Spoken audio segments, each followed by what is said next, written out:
I've just watched Invasion of the Bane. This is how I remember it. It's pretty wacky in space, but it can also be a bit wacky on Earth. And then it pans out, and the Earth's there, but it's got a little face, and it's dancing, and it's going, I get some attention too now, and it's just sort of like going, and then it shows this TV advert, right, and it goes, poison, come buy some poison and drink poison, and then there's a guy called Alan, but I think he's a dilf, and he's got a wife, and, well, no, he doesn't, yeah, sorry, he doesn't, that's the problem. Why doesn't love work out sometimes? And then Maria looks across the road, and then Sarah Jane, she goes, and the round car just follows, she skids the car tall, and just dives out the front window, and then Maria's like, oh, hello, and she's like, fuck off! The thing about Maria, she's cheeky, and you can't stop a cheeky person from just climbing out the window at night, so that's what she does. Then she pops her little head over the fence, and she's like, what's going on here then? And then Sarah Jane's like, oh shit! And then she's trying to shove the alien into the shed, and the alien's going, I'm allergic to Miracle Grow, and Maria's like, I can see it, I can see the alien, and then Sarah Jane's like, oh, and suddenly someone that's not Clyde Langer is at the door, and she just starts like slagging her off for things, and she goes, oh, I can't believe that you don't even have free view, and she's like, oh,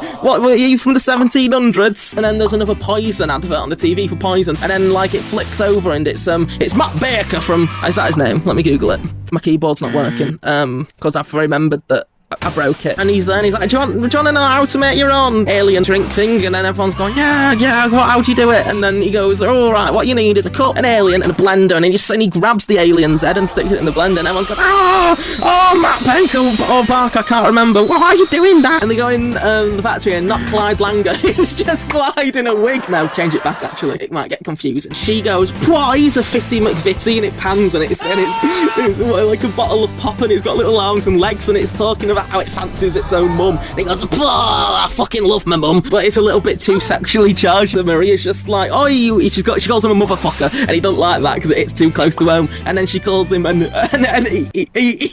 eat a pussy. He's fuming, so he's like, I'll get you. And then it's kind of like Scooby-Doo, they're just running about going, oh, and Sarah enters the Royal Rumble. She's in there as well now. And then this boy just springs to life, and they're all like, what are you? You've not got a belly button, you freak. And they're sort of like point at him and treat him like shit, just going, you're nothing.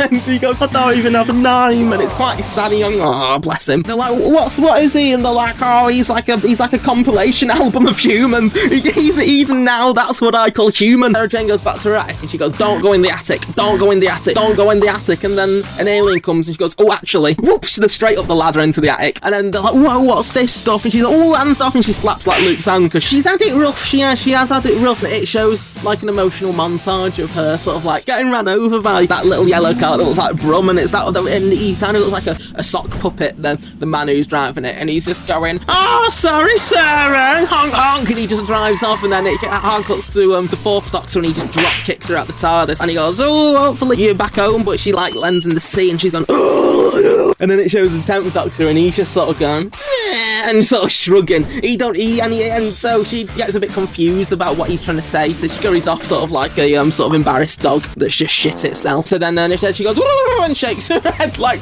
one of the Flintstones, and the memory dissipates, and then it's just that there's a giant alien there trying to eat him, and she goes, oh, fucking hell. And then they go, oh, because you can't swear on CBBC, so why's she done that? So she kicks the shit out of it, and then she goes, hey, Mr. Smith, clear this shit up. And then it goes, certainly, it's kind of reminiscent of Mickey Mouse's Clubhouse, in that it's sort of a bit wacky. Oh, that's it. What happens is turns out she's got this like Nokia, but from space, and it's got like an alien sort of crazy frog. So if you can believe, an even crazier frog, and everything just goes bang.